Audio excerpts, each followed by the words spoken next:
சாம் கமலேஷன். இந்த பெயர் இந்திய கிறிஸ்தவ அருட்பணி முன்னெடுப்புகளில் மிகவும் அறிமுகமான ஒரு பெயர். நண்பு சுவிசேஷ ஜெபக்குழு ஊழியங்கள் ஒரு அற்புதமான ஸ்தாபனமாக உருவெடுக்கிறதற்கு காரணமாயிருந்த மாபெரும் தலைவர்கள் இவரும் ஒருவர். தற்போது செய்திகளில் அடிபடும் இன்னொரு சகோதரனுடைய பெயர் சாமுவேல் கமலேஷன். இந்த சகோதரர் இந்திய இராணுவத்தில் லெப்டினன்டாக பணிபுரிந்தவர். சீக்கிய மத கோவில் சன்னிதானத்திற்குள் செல்ல மறுத்ததற்காக இராணுவத்தால் பணி நீக்கம் செய்யப்பட்டார்.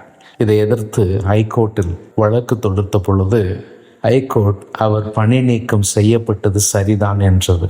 இதை குறித்து மேல்முறையீட்டுக்கு சென்ற அவர் சுப்ரீம் கோர்ட்டில் சமீபத்தில் மற்றும் ஒரு தீர்ப்பை பெறுகிறார்.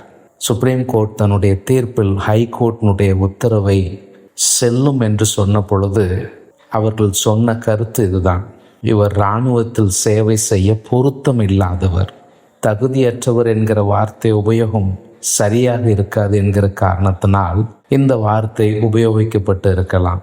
சமீப காலங்களாகவே மதச்சார்பின்மை மற்றும் தனிநபர் மத சுதந்திரம் ஆகியவை இந்தியாவில் பெருமளவில் கேள்விக்குள்ளாக்கப்படுகின்றன.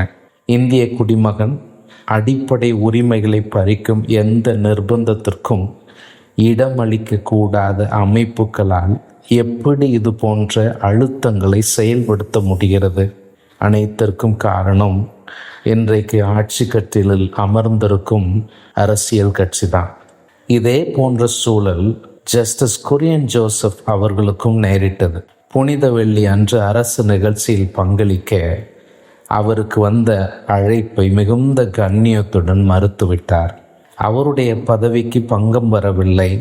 ஆனால் சாமுவேல் கமலேஷன் பொருத்தமற்றவராகிவிட்டார்.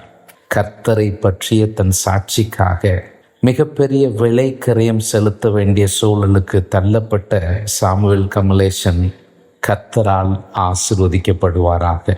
ஆண்டவருடைய நாமத்து நிமித்தம் நாம் புறம்பே தள்ளப்படுவோமானால் நாம் பாக்கியவான்கள் என்று வேதம் சொல்லுகிறது. இன்றைக்கும் உலகமெங்கும் பல்வேறு நாடுகளில் தங்கள் நம்பிக்கைக்காக மிகப்பெரிய விலை கரையும் கொடுக்க வேண்டிய அவசியம் அநேக சீஷர்களுக்கு உண்டு. அவர்களுக்காக நாம் கர்த்தரை துதிப்போம்.